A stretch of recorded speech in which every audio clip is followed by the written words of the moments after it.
Captain Jake Morrison stood in the center of the massive chamber, feeling very small. The walls stretched up so high he could barely see the ceiling. Around him, in circles that rose like steps, sat the representatives of 47 different alien species. Some looked like giant insects, others were made of living rock. A few seemed to be floating clouds of gas in metal suits. All of them were staring at him with what he could only guess was hatred. The chamber was on Nexus Prime, the most important space station in the galaxy. Jake had been here before, but never like this. Never as the person everyone wanted to see punished. Next to him stood Dr. Lisa Carter, the smartest person Jake knew when it came to understanding aliens. Her hands were shaking slightly, but her voice had been steady when she spoke.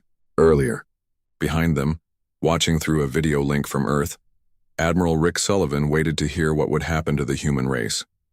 High above them all, on a platform that seemed to float in the air, sat the High Arbiter Veltar. The ancient being looked like a crystal tree, with branches that moved and sparkled with their own light. Veltar had been alive for thousands of years and had seen the rise and fall of dozens of civilizations. Today, they would decide the fate of humanity. The evidence has been presented. Veltar's voice echoed through the chamber without seeming to come from anywhere in particular. The human species has violated 17 major galactic laws. They have built weapons of mass destruction. They have claimed worlds without permission. They have refused to follow the trade agreements that keep peace in our galaxy. Jake wanted to speak up, to defend his people, but he had already given his speech. He had told them about the attacks on human colonies. He had explained how other species had tried to wipe out humanity before they could become strong. He had begged them to understand that humans only fought because they had to. None of it had mattered. Counselor Zethkri rose from his seat. The alien looked like a giant fish that had learned to walk on land, with wet skin that gleamed under the chamber's lights. When he spoke, his voice bubbled like water. The humans are a disease, Zethkri said. They spread from world to world, taking what they want. They breed too fast, they fight too much, they will not be controlled. Other voices joined in. A creature that looked like a walking tree talked about human pollution. A being made of pure energy complained about human mining operations. One by one, they listed every crime humanity had ever committed. Dr. Carter stepped forward.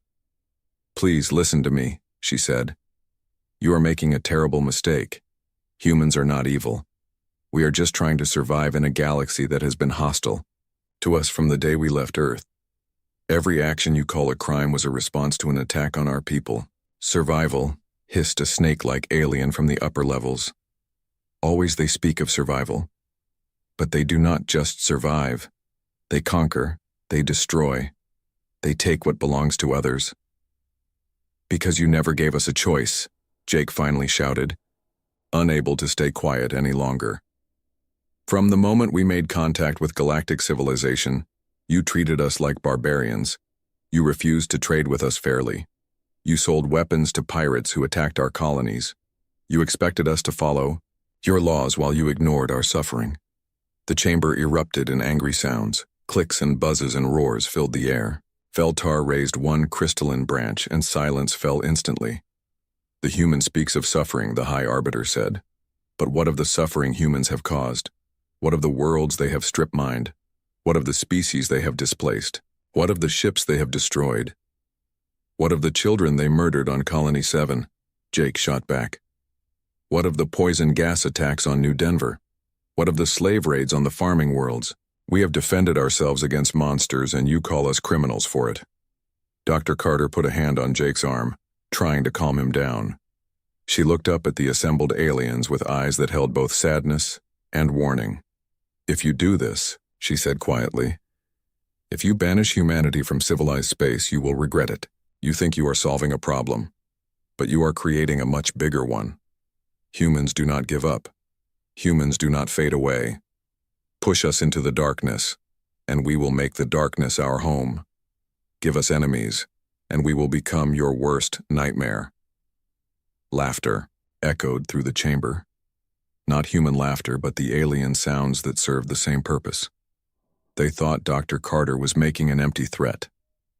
Beltar's branches moved in what might have been a shrug. The vote will now be taken. All in favor of banishing the human species from the inner and mid-rim territories. Raise your voting appendage. Jake watched in horror as alien hands and claws and tentacles rose throughout the chamber. He counted them, hoping against hope that there might be enough opposition to save his people. But the numbers were clear. 43 species voted to banish humanity. Only 4 voted against. The decision is made, Beltar announced. All human settlements in the inner and mid-rim territories must be evacuated within 1 standard galactic year. Humanity is forbidden from establishing new colonies in civilized space. All trade agreements with human organizations are hereby terminated. Any human found in violation of this banishment will be imprisoned or executed. The chamber began to empty as the alien representatives filed out, their work done. Most of them seemed pleased with themselves. A few looked worried, but not enough to change anything. Jake and Dr. Carter stood alone in the center of the vast room, listening to their footsteps echo in the sudden silence. Through the video link, they could see Admiral Sullivan's grim face as he absorbed the news. "So that's it," Jake said. "They're throwing us out of civilized space." Dr. Carter looked at him with a strange expression. There was sadness there, but also something else. Something that might have been excitement. "Jake," she said softly, "do you know what lies beyond the mid-rim?" "The outer rim territories," Jake replied. "Unexplored space, wild worlds, pirate strongholds, the frontier." Dr. Carter smiled, and it was not a pleasant smile. "Exactly. They think they're punishing us by sending us into exile. They think they're getting rid of a problem." She walked to the great window that looked out over the star-filled void beyond the station. Jake followed her, and together they stared at the countless points of light that represented worlds beyond counting. "They have no idea," Dr. Carter continued, "that they're giving us exactly what we need. Room to grow, space to build, freedom from their laws and their limitations." Jake began to understand. The galaxy had just made the biggest mistake in its history. They had taken the most aggressive, adaptable, and determined species they had ever encountered, and they had given them an entire frontier to conquer. "Admiral Sullivan," Jake said to the video link, "prepare the fleets. We have a new home to claim." On the screen, Admiral Sullivan nodded grimly. "Understood, Captain. Let's show them what exiled humans can accomplish." As they walked away from the chamber, Jake looked back one last time at the place where humanity had been judged and found wanting. In a few years, he thought, they would see how wrong they had been. The galaxy had created its own worst enemy, and they had done it with a vote. The exile was about to begin, but Jake Morrison was no longer afraid. He was eager to see what humanity could build in the darkness beyond the civilized worlds. The aliens thought they had won, but they had only postponed the real war. And when it came, humanity would be ready. General Amy Brooks stood on the bridge of the massive transport ship, watching as another colony ship disappeared into the jump point ahead of them. She had been watching ships make this journey for 8 months now, and still the sight amazed her. Hundreds of vessels, each one packed with thousands of humans, all heading toward the unknown darkness of the outer rim.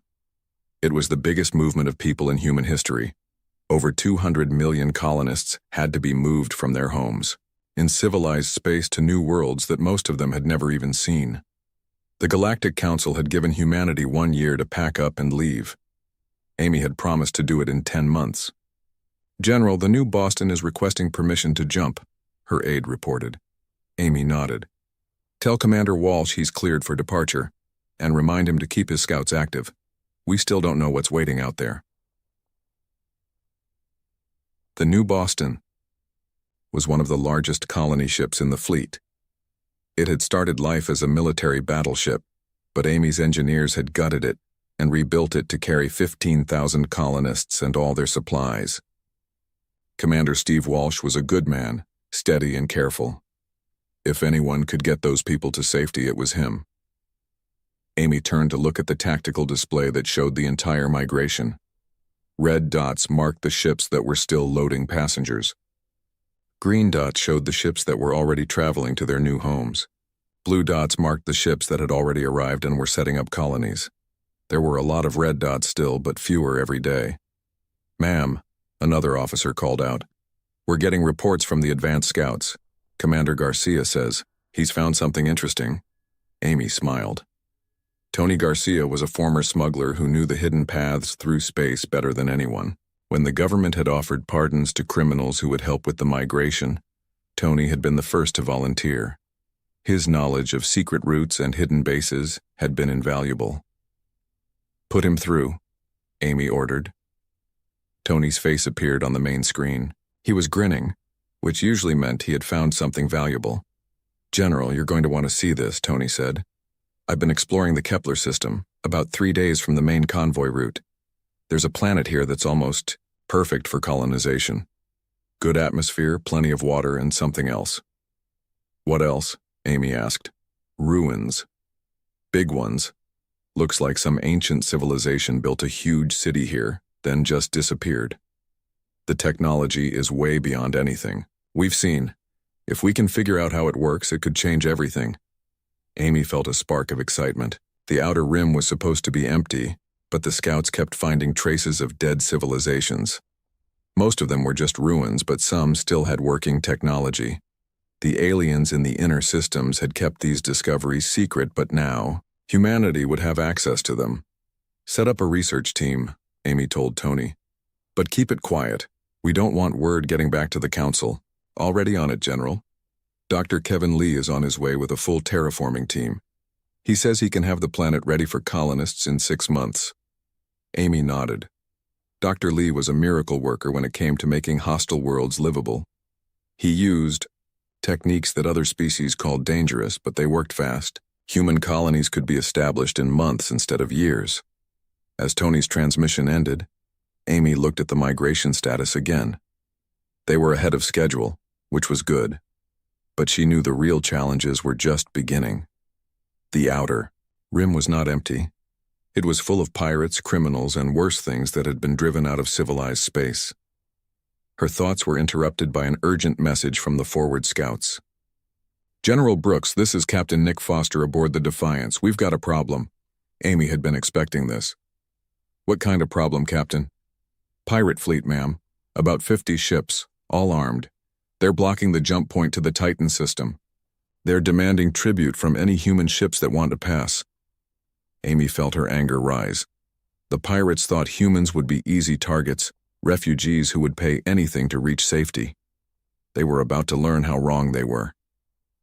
"Captain Foster, what's your ship's status?" "We're ready for battle, General. The Defiance has been upgraded with the new weapon systems. We're faster and better armed than anything these pirates have." "Good. Show them what happens when they threaten human civilians." The battle was over in less than an hour. Captain Foster's ship, along with 3 other military escorts, destroyed the pirate fleet completely. Word spread quickly through the criminal networks of the Outer Rim. Humans were not prey, but Amy knew this was just the beginning. As more human colonies were established, there would be more attacks. The pirates and criminals of the Outer Rim would see the growing human presence as a threat to their territory. That was fine with her. Amy had been a soldier her whole life, and she knew that sometimes the best defense was a strong offense. Week later, Amy received reports from the first established colonies. Maya Johnson, the civilian leader of New Haven Colony, reported that the settlement was thriving. The colonists were working together to build homes, farms, and factories. They were also building something else, a government. "General," Maya said, during their weekly call, "we need to talk about how we're going to organize ourselves out here. The old colonial government was designed for peaceful times. Out here, we need something different." Amy understood. The Outer Rim was not a place for weak leadership. The colonists needed a government that could make quick decisions and defend itself. "What are you proposing?" Amy asked. "We're calling it the Frontier Coalition. Every colony gets representation, but military commanders have special authority during emergencies. And emergencies are defined pretty broadly." Amy smiled. Maya was learning fast. "Sounds practical. What about the old colonial charter?" "Suspended indefinitely.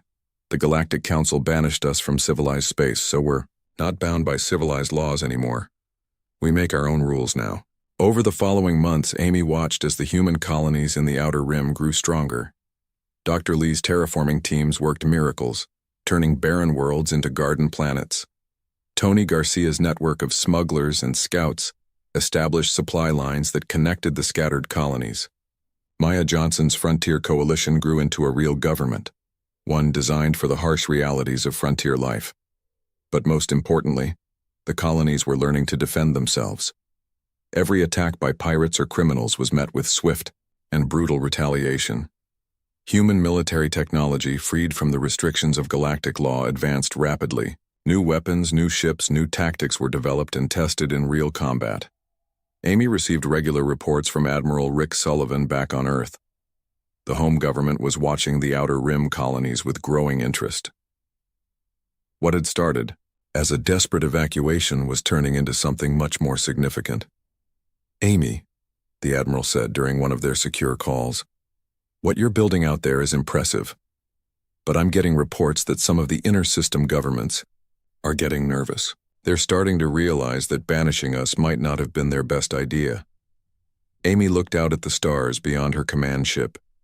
In the distance, she could see the lights of 3 different human colonies, each one a beacon of human determination in the darkness. "Let them be nervous," she said. "They wanted us gone, so we're gone, but we're not hiding. We're building something new." "What are you building, Amy?" Amy smiled. "The future, Admiral. We're building the future." The last of the refugee ships had arrived at their new homes. The Great Migration was complete.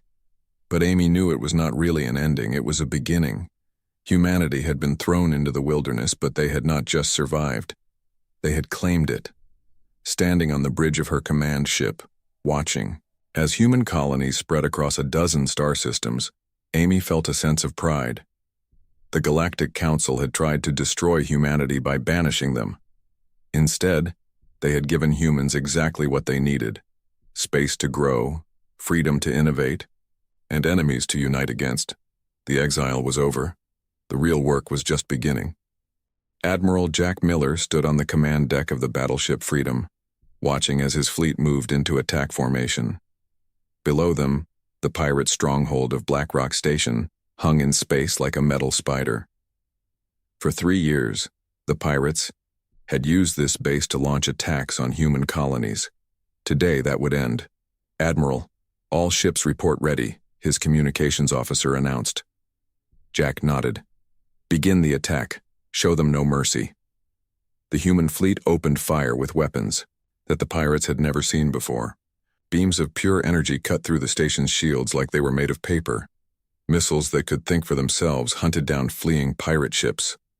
In less than 20 minutes, Black Rock Station was nothing but floating debris. Jack felt no satisfaction from the victory.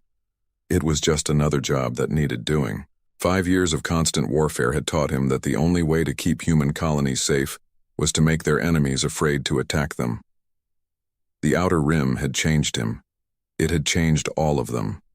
When the exile had begun, Jack had been a simple fleet commander following orders and fighting by the rules. But the Outer Rim had no rules except the ones that humans made. Out here, survival was more important than mercy. "Sir," his tactical officer called out, "we're receiving a transmission from Colonel Turner's ground forces. Operation Iron Fist was successful. The pirate base on Reaper's Moon has been destroyed." Jack smiled grimly. Colonel Beth Turner was the most feared human in the Outer Rim, and that was saying something. Her special forces had eliminated more pirate leaders than anyone could count. The criminals who survived her attacks told stories that kept other pirates awake at night. Jack had seen the reports from her latest mission. Turner and her soldiers had landed on Reaper's Moon, fought their way through an army of pirates, and destroyed their main base. They had done it in less than 6 hours, and they had taken no prisoners. That was the new human way. Fast, brutal, and effective. "Admiral," his science officer interrupted, "Dr. Helen Ross is requesting permission to board. She says she has something important to show you." Dr. Ross was the expedition's chief archaeologist. She spent most of her time exploring the ruins of dead civilizations that were scattered throughout the Outer Rim. Most of what she found was just interesting, but sometimes she discovered things that changed everything. When Dr. Ross arrived, on the bridge she was carrying a small device that hummed with energy. Her eyes were bright with excitement. "Admiral, you need to see what we found on Kepler 7, she said. "It's not just ruins. It's a complete manufacturing facility and it still works." Jack raised an eyebrow. "What kind of manufacturing?" "Everything. Ships, weapons, computers, terraforming equipment. The facility can build anything we need, and it can do it faster and better than our own factories. It's been waiting for someone to turn it back on for thousands of years." Jack stared at the device in her hands. If Dr. Ross was right, humanity had just gained a massive advantage over everyone else in the galaxy. They would no longer have to rely on captured alien technology or improvised weapons. They could build their own equipment, designed specifically for human needs. "How long to get it fully operational?" he asked. "Engineer Ray Chen thinks he can have it running at full capacity in 3 months. He's already started reverse engineering the control systems." Ray Chen was the best engineer in the human fleet. If anyone could make ancient alien technology work for humanity, it was him. Jack had seen Ray's work before. The man could build miracles out of scrap metal. "Do it," Jack ordered, "and keep it secret. If word gets out, every pirate and criminal in the Outer Rim will try to take it from us." Over the following months, Jack watched as humanity's capabilities expanded beyond anything he had imagined. The ancient manufacturing facility began producing ships that were faster and more powerful than anything in the galaxy. Ray Chen's new designs combined human innovation with alien technology in ways that no one had thought possible. Captain Nick Foster commanded one of the first ships to come out of the facility. The new vessel, which he had named the Vengeance, was twice as fast as the old human ships and carried weapons that could destroy a pirate cruiser with a single shot. "Admiral," Foster reported after his first combat mission, "this ship is incredible. We engaged a pirate fleet of 20 vessels and destroyed them all without taking any damage. The pirates didn't even have time to send a distress signal." Jack was pleased but not surprised. Human engineers had always been good at building weapons. Now they had access to technology that was thousands of years more advanced than anything the galaxy had seen. The word spread quickly through the criminal networks of the Outer Rim. Human ships were becoming unstoppable. Human soldiers were becoming legends of terror. Human colonies were becoming fortresses that no one dared to attack. But Jack knew that the real test was still to come. The Galactic Council had been watching humanity's expansion with growing alarm. Soon they would have to decide whether to accept human independence or try to crush it before it became too powerful. Jack hoped they would choose war. 5 years in the Outer Rim had made humanity strong, but they needed a real enemy to reach their full potential. The pirates and criminals had been good practice, but the galaxy's major powers would be a much greater challenge. Colonel Turner arrived at his flagship a week later, fresh from another successful campaign. Her soldiers had just finished eliminating the last major pirate confederation in human space. The Outer Rim territories were now completely under human control. "Admiral," she reported, "the Crimson Fleet has been destroyed. Their leaders are dead, their bases are captured, and their ships are either sunk or have joined our forces. The pirates are finished as a threat to human colonies." Jack nodded. "Good work, Colonel. How many enemy forces remain in our territory?" "None, sir. We control everything from the Kepler system to the Vega Nebula. Any criminal or pirate who wants to operate in human space now has to ask our permission and pay our taxes." Jack looked out at the stars beyond his ship. Humanity now controlled more territory than many of the species that had voted to banish them. They had built a military that could challenge anyone in the galaxy, and they had done it all in just 5 years. "Colonel," he said, "prepare your forces for a new mission. I think we're about to receive some visitors from the inner systems." Turner smiled. It was not a pleasant expression. "What kind of visitors, sir?" "The kind that come with warships and ultimatums.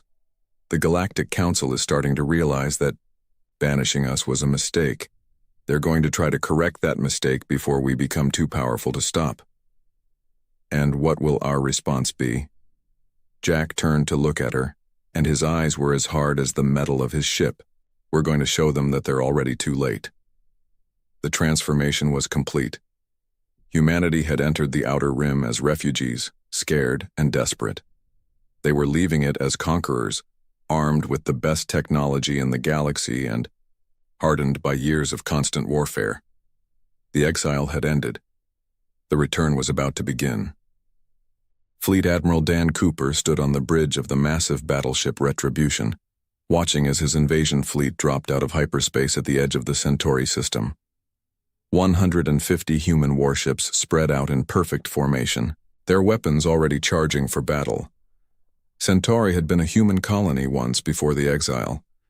Now it was controlled by a species called the Kelthani, who had claimed it after the humans were forced to leave. Today, Dan was here to take it back. "Admiral," his communications officer reported, "the Kelthani defense fleet is moving to intercept us.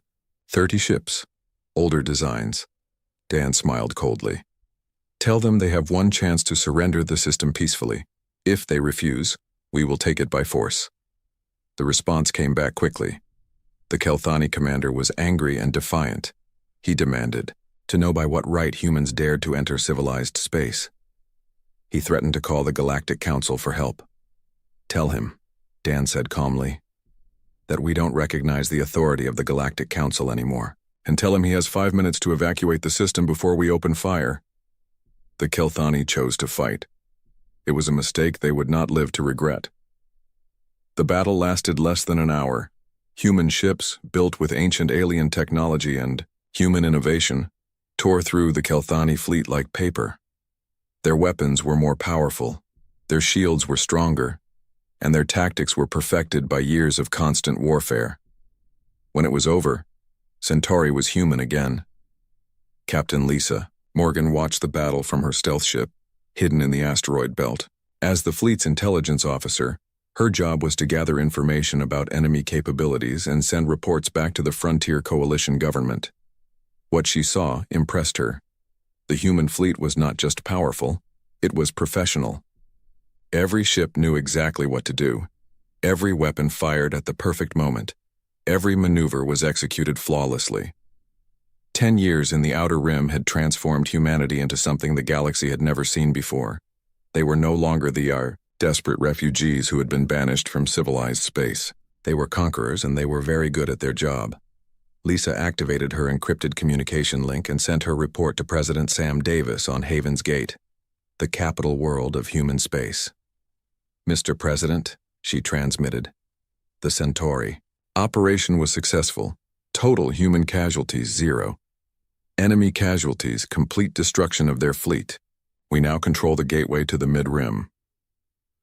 Back on Haven's Gate, President Davis read the report with satisfaction. He had been elected by the colonists to lead their new civilization, and he was proud of what they had accomplished. In 10 years, humanity had gone from having nothing to controlling the most powerful military force in known space. But Davis knew that taking back their old colonies was just the beginning. The real goal was to make sure that no alien species would ever be able to threaten humanity again. "General Torres," he said to the man sitting across from his desk, "how are preparations for the ground campaigns?" General Mike Torres was the commander of all human ground forces. His soldiers were veterans of countless battles against pirates and criminals. They were equipped with power armor that made them nearly invincible and weapons that could level city blocks. "We're ready, Mr. President," Torres replied.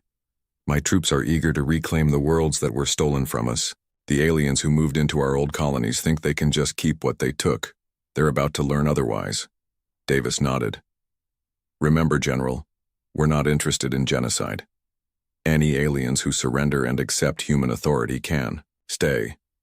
But anyone who resists will be removed permanently." "Understood, sir.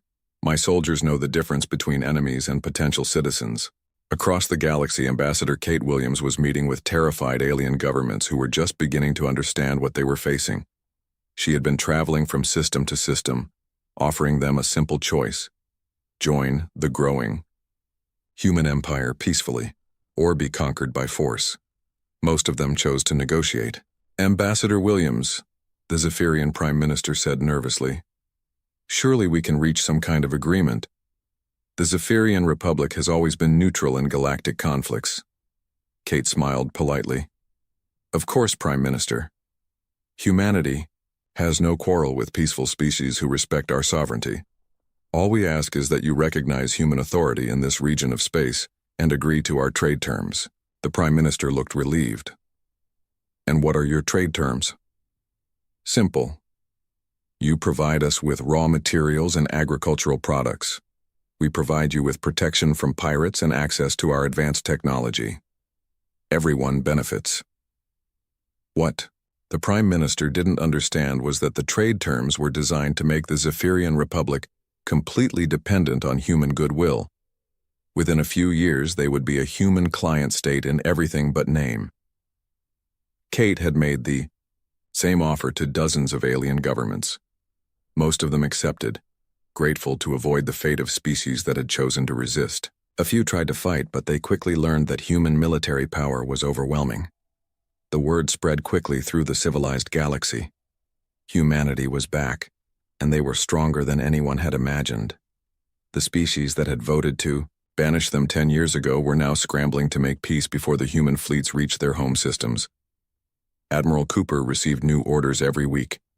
Take this system, secure that trade route, establish a naval base in that nebula.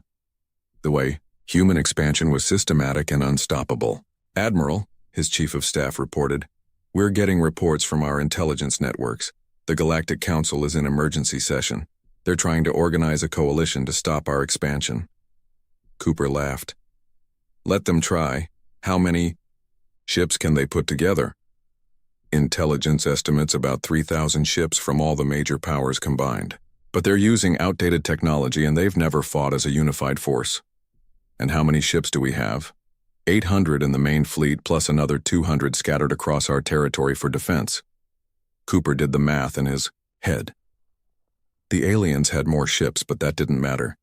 Human ships were individually superior, and human crews were battle-tested veterans. More importantly, humanity fought as one people with one purpose, while the alien coalition would be full of politics and competing interests.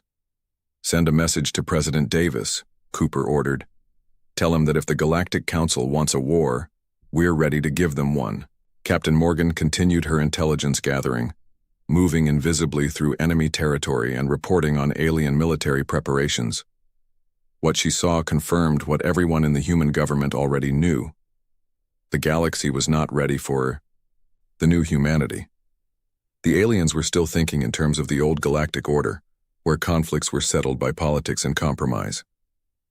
They didn't understand that humanity had moved beyond that. 10 years of warfare in the lawless Outer Rim had taught humans a simple lesson. The strong take what they want, and the weak accept what they're given. General Torres led his ground, forces in a series of lightning campaigns that captured strategic worlds throughout the mid-rim. His soldiers moved faster and hit harder than any army the galaxy had ever seen. Alien defenders who expected traditional siege warfare found themselves facing troops who could fight day and night without rest, protected by armor that made them immune to most weapons. City after city fell to human assault forces. World after world surrendered rather than face destruction. The alien governments that had grown comfortable ruling over abandoned human colonies found themselves begging for mercy from the species they had helped to exile. President Davis watched the reports coming in from across human space. Every day brought news of new victories, new territories added to the growing human empire. The aliens who had thought they were solving the human problem by banishing his people had only made them stronger. Mr. President, his aide announced, you have a priority message from the Galactic Council. They're requesting immediate negotiations to discuss human territorial claims. Davis smiled. Tell them that the Frontier Coalition doesn't negotiate. With the Galactic Council, we negotiate with individual species who recognize our authority. If they want to talk, they can come to Haven's Gate and ask for an audience. The transformation was complete. Humanity had returned to civilized space, but they had not returned as the same species that had been banished 10 years ago.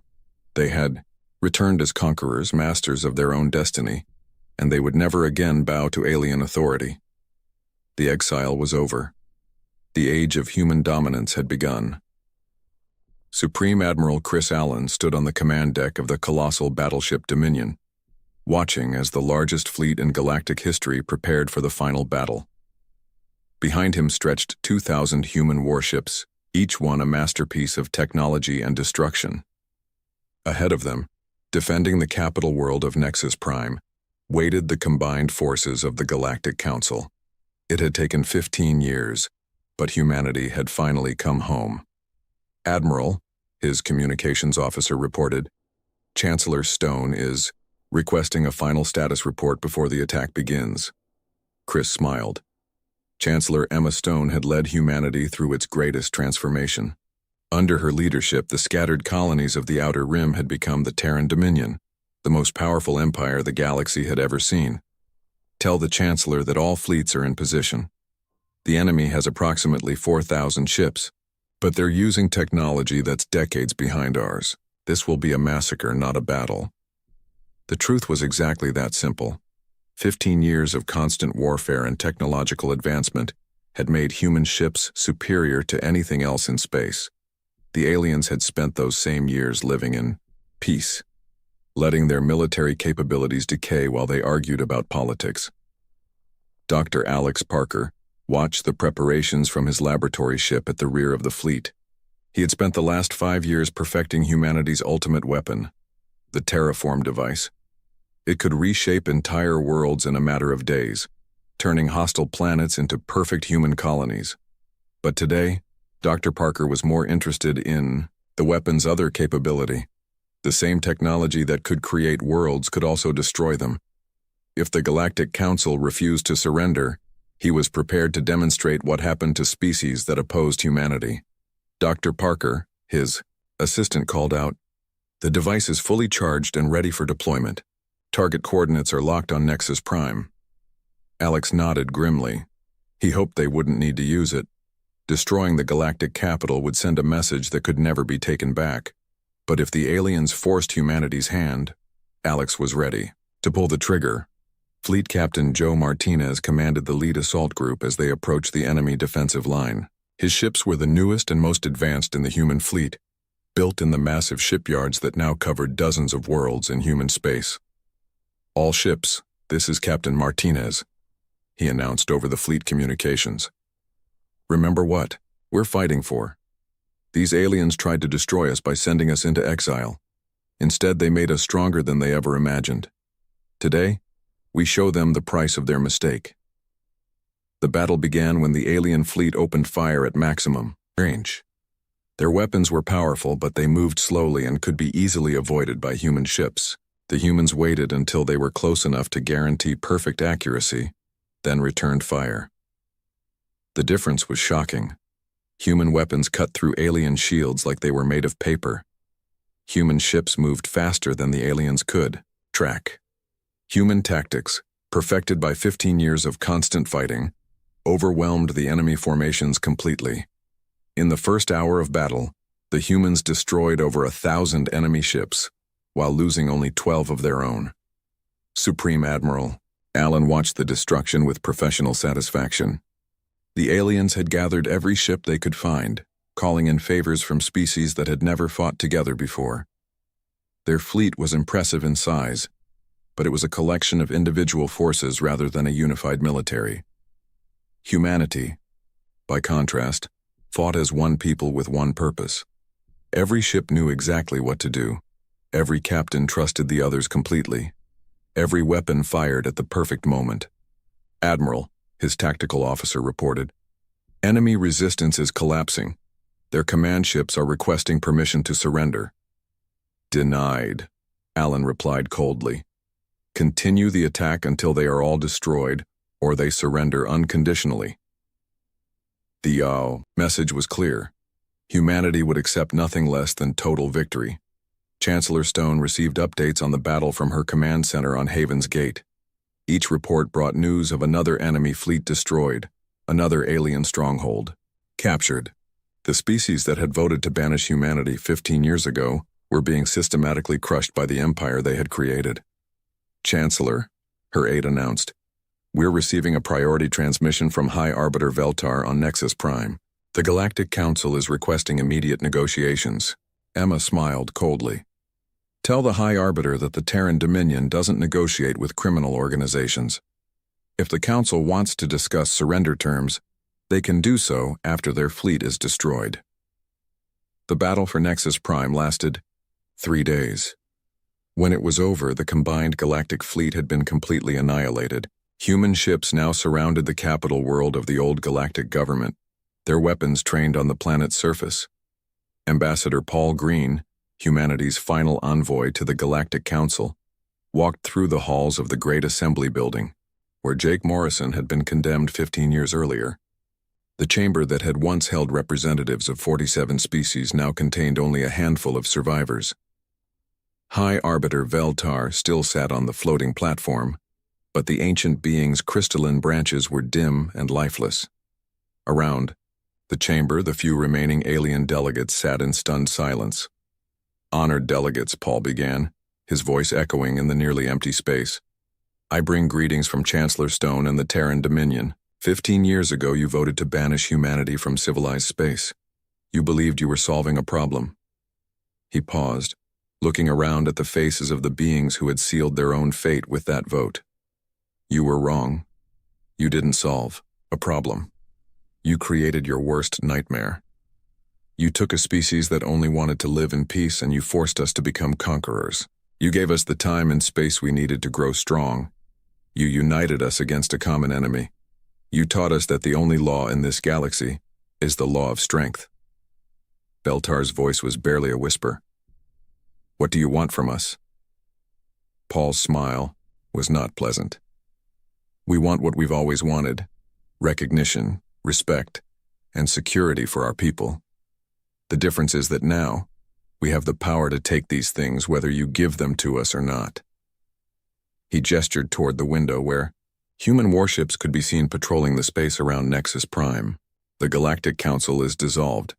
Any species that wishes to continue existing will apply for membership in the Terran Dominion. Those who are accepted will enjoy human protection and access to human technology. Those who are rejected will be relocated to worlds outside human space. And if we refuse? Asked one of the surviving delegates. Paul shrugged. Then Dr. Parker will demonstrate his terraform device on your homeworld. We can turn any planet into a perfect human colony in less than a week. We prefer to do this to empty worlds, but we're prepared to work with occupied ones if necessary. The threat was clear. Submit or die. One by one, the surviving alien governments agreed to join the Terran Dominion. They had no choice. Humanity now controlled the most powerful military in the galaxy, the most advanced technology, and the best defended territory. Chancellor Stone stood in her office overlooking the city that now covered most of Nexus Prime's surface. Human architecture had replaced the old alien buildings. Human ships filled the space docks. Human flags flew from every government building. The exile was over. Humanity had not just returned to civilized space, they had conquered it completely. Chancellor, her aide announced, the deep space exploration fleets are ready to depart. Captain Williams reports that the new galaxy scans show several promising systems beyond our current borders. Emma nodded. Humanity had outgrown this galaxy. There were other worlds to claim, other species to encounter, other challenges to overcome. Tell Captain Williams to begin the expansion. It's time to see what lies beyond the edge of known space. She looked out at the stars one last time, remembering the scared refugees who had fled into the darkness 15 years ago. Those people were gone now, replaced by the masters of a galactic empire. The aliens had tried to destroy humanity by banishing them. Instead, they had created the greatest civilization the universe had ever seen.